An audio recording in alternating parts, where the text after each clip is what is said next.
Ha iniciado la cuenta regresiva. El equipo está listo.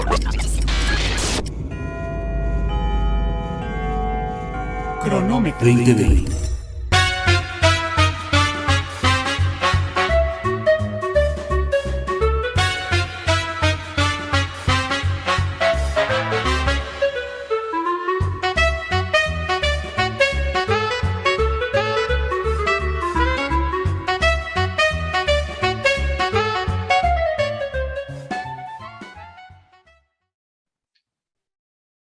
Amigos, amigas, ¿qué tal? ¿Cómo les va? Buenos días, buenas tardes, buenas noches. Soy David Mendoza. Les doy la más cordial bienvenida a este cronómetro 2020. Qué gusto que nos estén acompañando, como siempre, a través de todas nuestras plataformas. YouTube, por supuesto, ahí donde siempre tenemos nuestra liga. Recuerden, conecten la campanita, inviten a sus amigos, pasen el enlace, pues, para que todos nos vayan conociendo. Y bueno, pues con mucho gusto nosotros vamos a seguir trabajando para todos ustedes. También tenemos nuestra página de Facebook, también hacemos nuestro espacio ahí en Instagram. Así es que el día de hoy vamos a, aparte de celebrar, híjole, que Tlaloc parece ser que se está apiadando de nosotros en algunas partes de la ciudad, también vamos a agradecer el calor, ¿no? Porque el calor también nos hace bien, nada más que a esta ciudad como que se le pasaron ya, ¿no? Los grados, la temperatura. Qué bruto, creo que hacía bastante que no teníamos un calor como este, pero bueno, pues antes que nada me da mucho gusto saludar a mi amigo Alejandro Cardiel. ¿Cómo estás, Alex? Siempre feliz de estar con ustedes. Buenas noches, buenas tardes, buenos días. Y por supuesto, Rodrigo Castillo, ¿cómo estás? Muy bien, David, Alejandro, y feliz de estar con todo el auditorio de Cronómetro. Sí, y Edgar, efectivamente. Que nos acompaña en el teléfono. Oigan, sí, ya me adelantaron. Edgar está por el teléfono porque cayó un tremendo tormentón allá por su domicilio, granizada y todo, ya se siente como si estuviera viviendo en Aspen. Hay una capa de hielo, que parece ser que se dejó caer allá para el norte de la ciudad. Edgar Valenzuela, ¿cómo estás? ¿Cómo estás, David, Rodrigo, Alejandro? Justo como lo dices, pasamos de los calores de Acapulco a las nevadas de la Sierra Chihuahuense en unas horas de la ciudad, y pues por acá se nos fue la luz. Bueno, pero afortunadamente tenemos la tecnología y hoy vamos a poder tener aquí vía telefónica mi querido Edgar. Y oigan, y bueno, pues antes de entrar al programa, le platicaba a Alejandro Cardiel, y bueno, pues hoy aprovecho, Edgar, que ya también estás por aquí, que el tema que vamos a tratar el día de hoy, aquí no hay de a quién echarle la culpa al neoliberalismo, ni a la mafia del poder, ni nada, porque el tema realmente es muy candente. Obviamente hay que tratarlo como lo que fue desafortunadamente, pues un accidente que hace ya prácticamente un año, pues dejó desafortunadamente 26 muertos y más de 100 lesionados en lo que se conoce como la línea 12 del metro, la famosa línea dorada. Y bueno, pues la jefa de gobierno, Claudia Sheinbaum, informó que se inició un proceso de rescisión de contrato con la compañía noruega DNV-GL, luego de que se revelara que el tercer informe que iba a entregar, pues para el gobierno de la Ciudad de México resultaba tendencioso y falso. La empresa fue contratada hace un año para realizar el peritaje del desplome de la línea dorada. DNV es una certificadora independiente que tiene más de 150 años de experiencia. Es especialista en administración de riesgos, análisis forense y análisis causa raíz de fallas catastróficas en instalaciones estratégicas, en este caso como lo es el metro de la Ciudad de México. De acuerdo con el primer informe que dio esta empresa, bueno, pues el accidente habría ocurrido por una falla estructural asociada con deficiencias en el proceso de construcción de la obra. En el segundo informe, la empresa había determinado que el colapso habría ocurrido entre las estaciones Los Olivos y Tezonco, bueno, pues por el pandeo de vigas, por la falta de pernos adecuados. Esta empresa informó la semana pasada que ya había entregado el tercero y último informe del análisis causa raíz.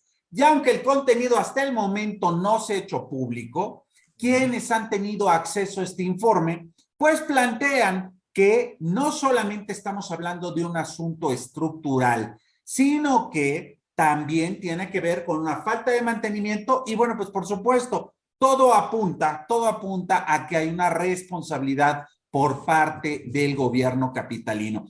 La jefa de gobierno señaló que hay un conflicto de interés, que porque hay un abogado de esta empresa que había litigado en contra de, o más bien dicho, en contra del presidente Andrés Manuel López Obrador a partir del sexenio de Enrique Peña Nieto. Aquí lo que tenemos son elementos que son clave. Uno, esta desafortunada caída, este accidente, tiene un golpeteo directo a figuras claves del gobierno del ahora presidente Andrés Manuel López Obrador. En primer lugar, Marcelo Ebrard, quien fue jefe de gobierno de la Ciudad de México y que aceleró todos los procesos para que esta línea terminara antes de que él saliera como jefe de gobierno allá en 2012. Miguel Ángel Mancera, como jefe también de gobierno, que estuvo durante el periodo 2012-2018 y por supuesto ahora la jefa de gobierno Claudia Sheinbaum. Yo me quedaría, o podríamos arrancar esta plática, muchachos, con lo que dijo la exdirectora del sistema de transporte colectivo Metro, Florencia Serrano, quien señaló que ella solamente era la directora del Metro y que pues no sabía absolutamente nada más. Alejandro Cardiel. Fíjate que, bueno, nuevamente, saludos, camaradas, colegas, como siempre, muchas gracias por la invitación. Fíjate que a mí me gustaría, si me lo permiten, abordar este tema desde una perspectiva distinta a la que se ha venido manejando en los medios de comunicación, el de las responsabilidades administrativas y en su caso penales, también en el de la perspectiva de la comunicación social, de este tema tan delicado y bueno, pues tan espinoso, la verdad bastante espinoso, ¿no? Bueno, como sabes, David, pues yo tengo más de 20 años trabajando en la Administración Pública Federal y algo sé de responsabilidades y de todos esos temas. Así es. Fíjate que todos los funcionarios públicos tenemos, me incluyo, la obligación de cumplir con las actividades que nos imponen tanto leyes como las funciones específicas de nuestros puestos. Esas actividades están en relación directa con nuestro escalafón, nuestro salario y, bueno, pues nuestro manual de actividades. La toma de decisiones es una de las actividades más importantes que tienen personajes como el puesto de jefe de gobierno de la Ciudad de México. Ya los mencionaste, Mancera, Ebrard, ahorita la actual jefa de gobierno. Muchas de las determinaciones que se toman a esos niveles son decisiones que deben de tomarse muchas ocasiones en tiempo real. En esos casos, el resultado de las determinaciones que se toman depende de muchísimos factores. Se ha dicho en muchas ocasiones, política es el arte de elegir entre inconvenientes, ¿no? Tengo dos inconvenientes, bueno, pues a elegir el menos peor, ¿no? Y a ver cómo nos va con eso. Por las oficinas de los tomadores de decisiones desfilan todos los días expertos en las más diversas áreas. No es difícil imaginar, bueno, pues hemos estado ahí que, por poner un ejemplo, al despacho del de la jefa de gobierno llegan ingenieros del Sistema de Aguas de México, ¿no? Por mencionar algo, para hacer una propuesta viable para abastecer de líquido a las zonas como Iztapalapa. En la siguiente reunión, expertos de protección civil que van a entregar informes sobre los probables daños del sismo. Siguen con otra reunión con representantes de la industria restaurantera, que la Secretaría de Turismo o la de Economía de la ciudad plantean un programa de reactivación económica o de coordinar una campaña de vacunación, finalizando con una reunión con el secretario de Seguridad Ciudadana que le informará sobre algún operativo en marcha en contra del narcomenudeo, por mencionar así rapidísimo algunos temas, ¿no? Esto lo menciono solo como un ejemplo de lo que es el día a día en una oficina de ese tipo de responsabilidades. Con ese antecedente, es lógico que los tomadores de decisiones no pueden ser expertos en todos los temas que pasan por sus escritorios todos los días. Confían y delegan parte de esas actividades en equipos de trabajo que le informan todos los días los avances o no de los encargos que tienen. La tragedia ocurrida aquí hace un año en la Ciudad de México es un cóctel de responsabilidades que se han venido investigando y sancionando desde el momento mismo en que ocurrió el percance. En lo personal, me queda claro que Mancera o Ebrard o Sheinbaum no son ingenieros civiles, eso lo sabemos. Que las decisiones que toman respecto a la construcción de la línea dorada fueron determinaciones administrativas basados en los informes que expertos en construcción les entregaron en su momento. Ni ellos, ni la actual jefa de gobierno son responsables de la construcción propiamente dicha del metro. Los encargados son los llamados DROs, los directores responsables de obra. Así es. El personal de la empresa constructora que ganó la licitación, en este caso ICA, de Carlos Slim, y un largo etcétera que termina con el soldador y el personal encargado de poner los mentados pernos, ¿no? Pero hay una carga política ahí, Alejandro. Ahí hay una carga política, sobre todo porque en este sentido, y quisiera que le pudiéramos dar un poquito la palabra a Edgar, porque creo que en la exposición que acabas de dar, ahí hay este detalle, ¿no? Esta línea 12, con el afán de que fuera terminada y fuera, bueno, no tanto terminada, fuera inaugurada por el entonces jefe de gobierno.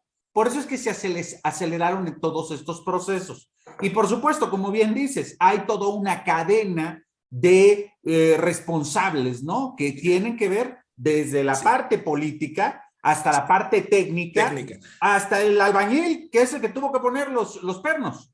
Rapidísimo redondeo. Fíjate, redondeo así rapidísimo. Los funcionarios encargados de autorizar la obra no necesariamente, ya lo mencioné, son expertos en construcción, ni tienen por qué saber las especificaciones de los materiales. Eso de un lado. Del otro lado está la parte de la comunicación social. Ojo ahí con esta parte. Por eso te decía, yo quiero abordarlo desde otro lado. El tema de la comunicación social, las autoridades no han sido capaces de dar a conocer los avances de las investigaciones de manera clara y de manera contundente. Ese vacío de información ha sido llenado con especulaciones y con información falsa o tergiversada. Los afectados son los familiares de las personas fallecidas y, bueno, los hospitalizados, etcétera, ¿no?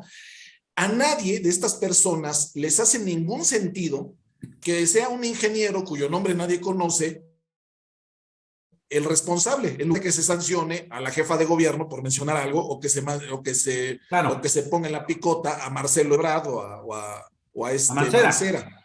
La gente literalmente lo que quiere es ver sangre, quiere ver rodar cabezas. Y cuando esa expectativa no se cumple, se sienten defraudadas por las autoridades. Finalizo esta primera intervención comentando que hace falta mucha información respecto a esta y a otras tragedias. Pues desde mi perspectiva se tendría que haber hecho, por ejemplo, un portal para que cualquier persona pudiera ver desde el inicio el avance y más de las investigaciones. Exacto. En este y otros casos, nuestros funcionarios deben de entender que la falta de información verificable será utilizada para el golpeteo. Y en este mismo sentido, Alejandro, y redondeando tu idea, lo que tenemos aquí es una falta de transparencia. Sí, lo que tenemos aquí es la falta de un organismo autónomo que no permita que precisamente las cuestiones de carácter político interfieran en este asunto, porque si ya fue desafortunado el hecho, lo que encontramos aquí es que la falta de transparencia nos lleva a esto. Y Edgar, en este sentido, quisiera preguntarte, Edgar, creo que aquí están involucrados en muchos sentidos muchos funcionarios del gobierno capitalino de izquierda. Y en este sentido, como bien dice Alejandro, a lo mejor no necesariamente son responsables directos, pero aportaron a la tragedia en alguna de sus omisiones. ¿Cómo lo percibes, Edgar Valenzuela? Mira, voy a retomar algunos puntos de los que mencionó Alejandro, que me parecen muy importantes, y los mismos que incluso estás desarrollando tú.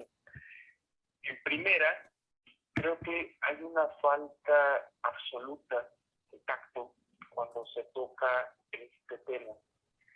Prácticamente todo el espectro político y mediático, porque lo principal de lo cual tendríamos que estar hablando es de las víctimas, y es de lo que menos se habla, porque cuando se aborda el tema de las víctimas, realmente se hace como un ariete, entonces pasan a ser parte de un golpeteo y no están en el centro de la discusión.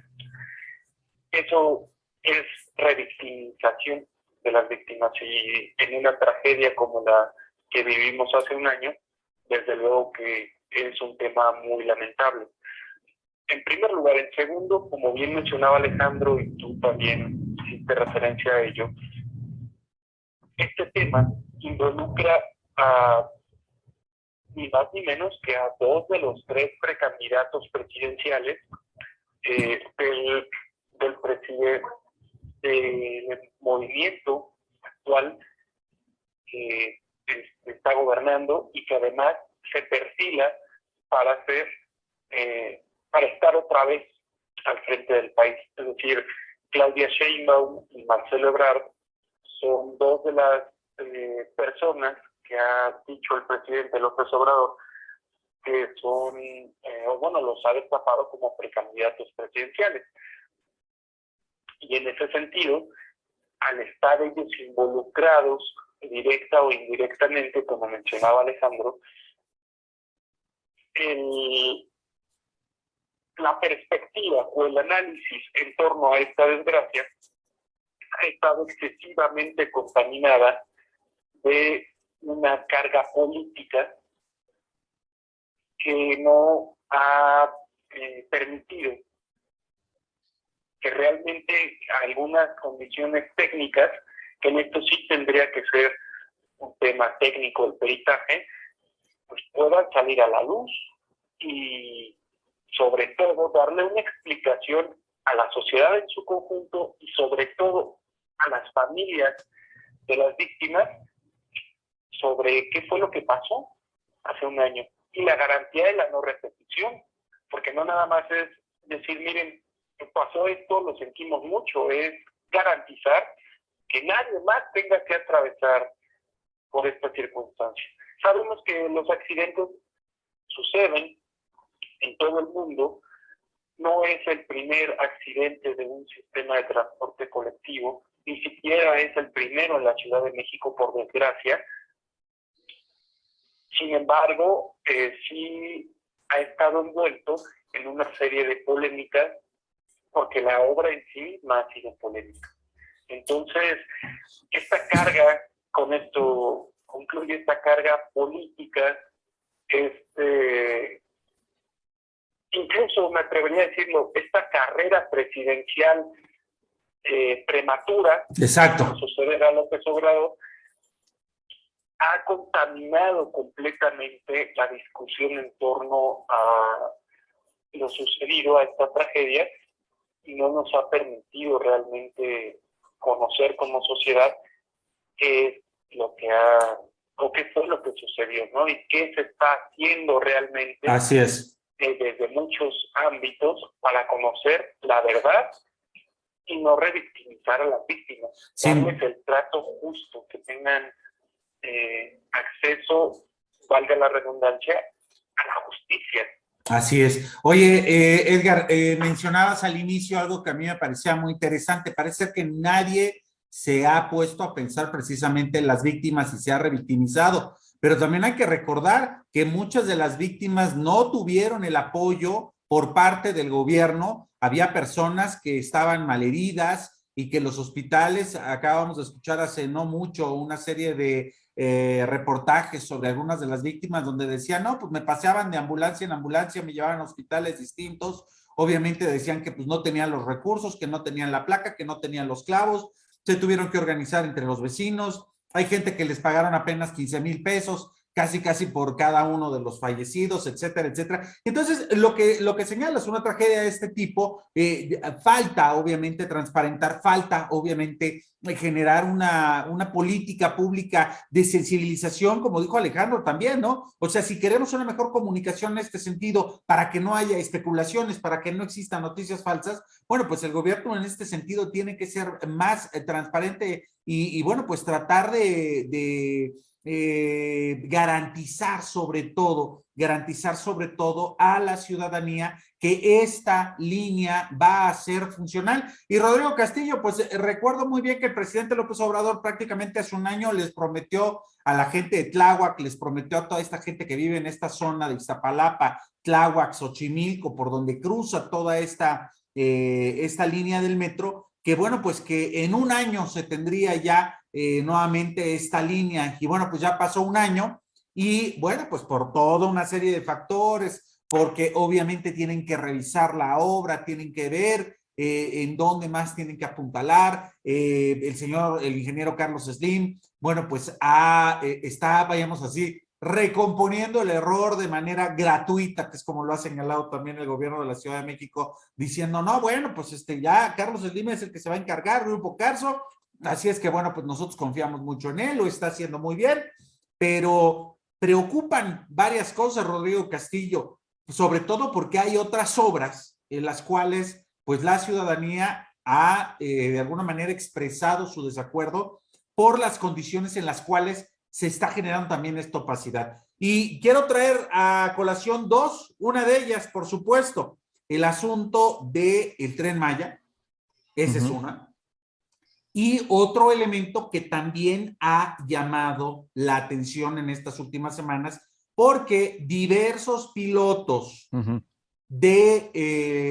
que vuelan directamente ya sea al Aeropuerto Internacional de la Ciudad de México y al nuevo aeropuerto de Santa Lucía, esta asociación de pilotos de líneas aéreas, han manifestado su preocupación porque a partir de la reconfiguración del espacio aéreo mexicano y en el caso del Tren Maya, a partir de lo que se ha visto en el tramo 5 de esta zona, donde está lleno obviamente de cenotes, cuevas y el piso es calcáceo, es muy frágil, no vaya a haber obviamente algún tipo de tragedia. Esto, perdón, pero entonces a este nivel lo estamos viendo que pudiera traer también algún tipo de consecuencia a largo plazo. ¿Y qué pasó? Estamos de acuerdo, el presidente y su secretario de Comunicaciones y Rocional, bueno, no Rocional, aquí no tiene nada que ver, su secretario de Comunicaciones, los militares que están encargados del aeropuerto de Santa Lucía, pues a lo mejor tampoco son ingenieros necesariamente, aunque tienen que tener un estudio previo en el cual hayan tomado las consideraciones. ¿Cómo vemos esta situación, Rodrigo Castillo? Porque efectivamente, entonces estamos hablando de que se tienen que determinar políticas públicas que orienten, ¿para qué? Para beneficio social, para beneficio de todo. Creo que a nadie le conviene que vuelva a haber una tragedia de este tipo, sobre todo tomando en cuenta que pues son estas obras que habían durado décadas. O sea, la inauguración de la línea 1 del metro empezó en 1968 y la extensión de toda la red del metro pues había funcionado perfectamente hasta los gobiernos neoliberales de Miguel de la Madrid. Creo que por ahí con Carlos Salinas de Gortari se terminó la ampliación de lo que fue la línea 7, si creo bien por ahí. Sí. Y fue eso. Y de ahí en adelante hemos visto crisis en este sistema de transporte colectivo metro. Rodrigo Castillo. A ver, creo que es preocupante ver la tendencia que empezamos a notar de falta de rigor en algunas obras. Las prisas políticas por tomarse la foto para inaugurar la obra que no está terminada, lo vimos con la línea 12, efectivamente. Lo acabamos de ver hace unas semanas con el aeropuerto Felipe Ángeles, ¿sí? No ayudan en nada, ¿sí? Como bien dijiste, David, y habría que tener órganos autónomos, de esos que no le gustan al señor presidente, ¿sí? Con técnicos que tampoco le gustan al señor presidente, que le apoyen a las la elaboración de las políticas públicas y la obra, por el bien de todos. ¿Por qué? Porque, primera cuestión, se utilizan recursos que ponemos todos, que provienen de nuestros impuestos, ¿sí? Y son para que lo utilicemos todos los en general, ¿sí? Entonces, pues, nadie quiere tener fotos de derrumbes, de accidentes, ¿sí? Entonces, se tiene que empezar a tomar decisiones técnicas, dejar que la gente se acerque, que la gente que sí está preparada, que lleva años especializándose, pues tengan participación en esto y dejar un poquito de lado la necesidad política de salir en la foto con la torre de control o en el andén de la línea 12 metro, ¿sí? Tenemos que hacerlo ya, ¿sí? Por un lado. Por otro, y estoy completamente de acuerdo con Alejandro, sí. Por cierto, una felicitación porque en 2 minutos resumiste lo que debe de ser la administración pública. Sería genial que esto mismo que nos acabas de decir se lo repitieran a los alumnos de Administración Pública y Ciencia Política de todas las universidades del país. Esa es la razón de la administración pública y es como lo tienen que entender, de verdad, ¿sí? Entonces, a ver, necesitamos que empezar a que haya más transparencia, a que se informe lo que dijo la jefa de gobierno respecto al tercer informe de DNB, ¿sí? Que no lo va a publicar porque ya está en un proceso de demanda, pues no abonan Demanda esto. civil y demanda penal, Demanda civil. En un país donde el sospechosismo es nuestro segundo deporte más favorito, ¿sí? Pues parece que está ocultando algo que le afecta directamente. Es posible, pero si no se sabe, si no se publicita, si no se difunde, pues no podemos tener la certeza. Y eso, una toma de decisiones políticas la afecta políticamente, ¿sí? Se está dando en el pie de manera innecesaria, ¿sí? Si de verdad la intención de este gobierno, y como bien dijiste, el presidente dijo, en un año esto queda, si de verdad quieren solucionar esto, darle cauce legal, señalar responsabilidades y que los tribunales determinen qué se tiene que hacer con esas personas que fueron responsables. Y sí, es el que puso los pernos, el director de obra y el que autorizó el presupuesto, etcétera, etcétera. ¿Sí? Si de verdad quieren paliar el dolor de las familias de esos 26 o 27 fallecidos, de las personas que fueron afectadas, que salga a la luz todo, que salga a la luz el dictamen de la empresa, que salga a la luz el dictamen interno que yo creo que debe de tener este gobierno, que el metro debió de haber hecho algo, ¿sí? También en lo interno, que salgan los informes de Carso, ¿sí? Y que nos dejen ver si es efectivamente segura o no segura la línea 12. Y retomando lo que decías, David, lo mismo con el Tren Maya y lo mismo con el transísmico, ¿sí? Y lo mismo con el AIFA, porque no sabemos a ciencia cierta Claro. si están bien hechas las cosas. El Tren Maya es preocupante porque se empezó a hacer sin tener los dictámenes de impacto, ¿sí? Y eso a qué ha llevado? A que le cambien de ruta cada semana, creo que están cambiando la ruta, están haciéndolo sobre las rodillas, ¿sí? Parece una mala película gringa que cuando unieron las dos costas con el ferrocarril, ¿no? Que tenían que irle cambiando y sobre las rodillas. Es una mala broma que no se merece este país, ¿sí? Si de verdad, y yo retomo lo que siempre ha dicho el señor presidente, son distintos, pues demuéstrenlo, ¿sí? Que se transparente todo y que se tengan que tomar las decisiones que se tengan que tomar a nivel que sea, ¿sí? Porque de Exactamente. otra forma entonces estamos viendo lo mismo que siempre se ha visto. Así es. Oye, Edgar, se nos va a acabar el programa, pero no quiero que se acabe sin que des alguna opinión al respecto. ¿Tú consideras que aquí, en este caso de la línea 12, hay corrupción, hay contubernio entre las autoridades? ¿Habrá más responsabilidad por parte de las empresas involucradas? ¿O crees que, bueno, pues como bien se señala, es parte de un riesgo que se genera a partir de un elemento técnico y que después trata de taparse con un asunto político? Edgar Valenzuela.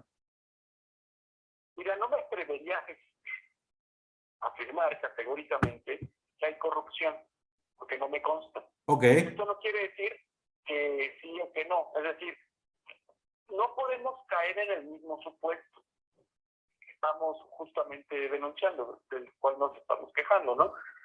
Yo creo que para todas las partes, lo más sano, lo más conveniente es presentar dictámenes técnicos que hasta donde han afirmado las autoridades capitalinas que tienen. La propia jefa de gobierno comentó que la Fiscalía General de Justicia tiene dictámenes técnicos.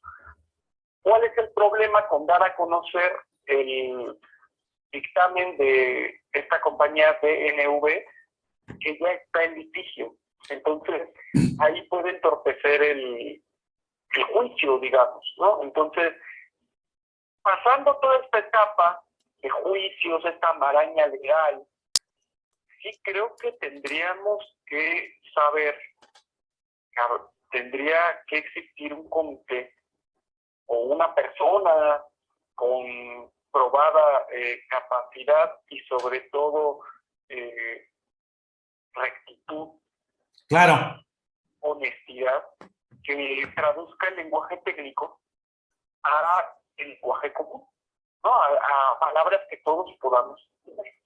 Porque esto además, fíjate, estaba leyendo en la semana todo el tratamiento político y mediático que se le da al asunto. Como bien mencionaba Rodrigo, el que sea, digamos, hasta el día antier, digamos, cuando se hizo el dictamen, un día previo al aniversario, y en el aniversario justo se hablaba de la justicia, este proceso penal en el cual se les da a las familias la compensación, y que prácticamente el 90% de las familias de los afectados ya habían aceptado. ¿Cuál era la otra vertiente? Ahora analizar que estos despachos jurídicos que estaban representando a las familias los habían hecho firmar contratos leoninos en el cual hasta el 45% de los recursos que obtuvieran del gobierno y de las empresas involucradas iban a dar a estos despachos. Es decir, esa era la discusión. A raíz de la decisión del gobierno de la ciudad sobre este dictamen técnico, se vuelca la discusión hacia un tema político. Claro. Y otra vez, las familias y los afectados quedan completamente de lado. Lo que sí creo es que todo el mundo tendría que ser en acto. Están los ánimos muy encendidos. Hay gente que todavía no acaba de digerir que les hayan cancelado el aeropuerto internacional de Texcoco. Sí, claro, por supuesto, y agarran lo que puedan para pagar al gobierno. Para golpetearse, para cobrar revancha, y no se dan cuenta tampoco todos los grupos, todos los personajes involucrados, que esta manera de darle un tratamiento político a una desgracia no beneficia a nadie, sobre todo a ellos, ¿eh? Claro. Porque yo te aseguro que si pudiéramos hacer una radiografía de la percepción ciudadana en torno al abordaje político que se le ha hecho a esta tragedia, híjole, no sé quién saldría bien librado, ¿eh? Yo creo que... Sí, estaría muy complicado. Pero perdón, tiene razón Edgar, perdón, pero esto no es nuevo y se ha hecho todo el tiempo. El sexenio pasado se hizo con los algunos otros que pecan de inocentes. 43, o sea... Pero yo sí creo que no se ha hecho un buen trabajo en lo comunicativo, en utilizar esta tragedia y en dejar de lado las víctimas. Nos vamos, Edgar. Rodrigo Castillo. Perdón por interrumpir, pero creo que lo que dice Edgar, sin quitarle razón, pues es también parte del ambiente políticamente. Los rivales, la oposición va a agarrarse de donde pueda para criticarlo. Claro. Eso no es nuevo, ¿sí? Pretender que ahora no se haga, creo que es no cabe en una discusión seria, ¿sí? Bueno, decía Edgar, pues, hay que venga alguien con prestigio. Pues se supone que esta empresa tiene el prestigio, así la vendieron, ¿sí? Sí, Ahora claro. no les gustó.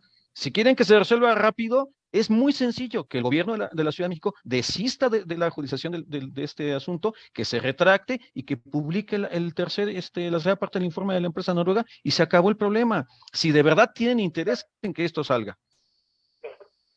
Si no, va quién sabe cuánto, ¿sí? Sea lo que tendría que decir. Que señalaba la jefa de gobierno, no me parece menor.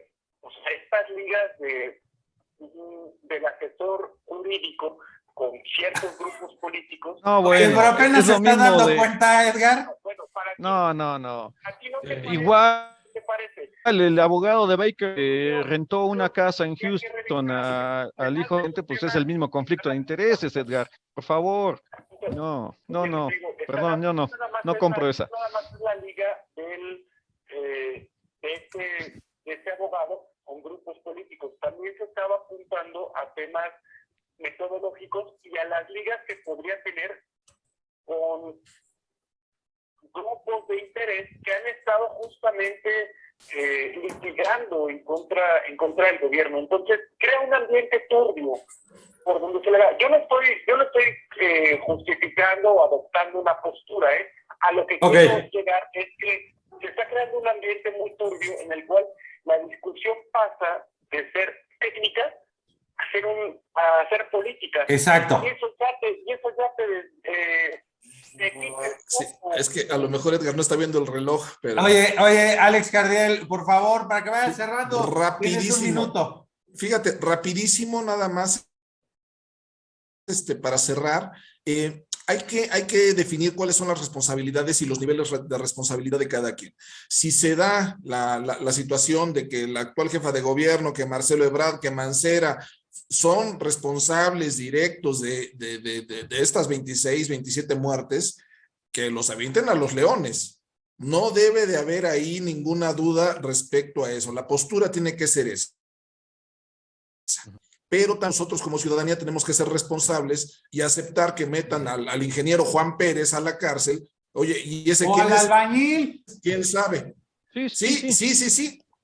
Entonces, digo, ojalá no sea el caso, pero bueno, pues la justicia no puede ser selectiva y menos en una situación de esta en la que ambos ex jefes, jefa y el gobierno están candidateados para el 2024. Así es.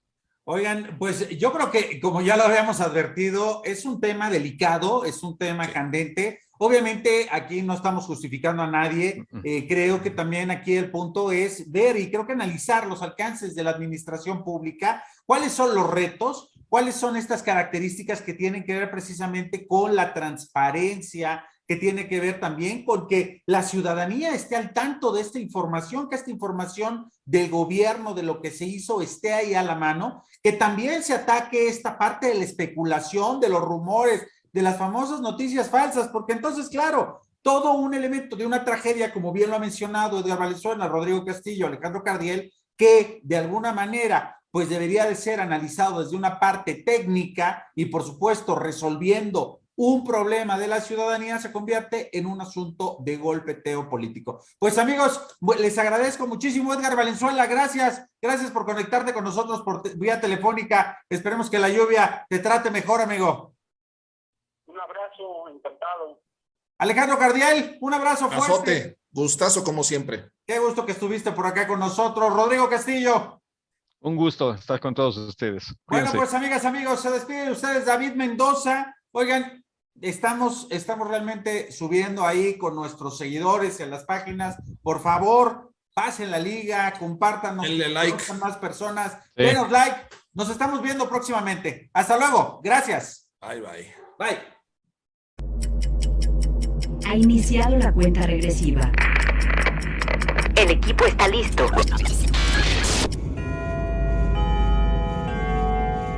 Cronómetro. 2020.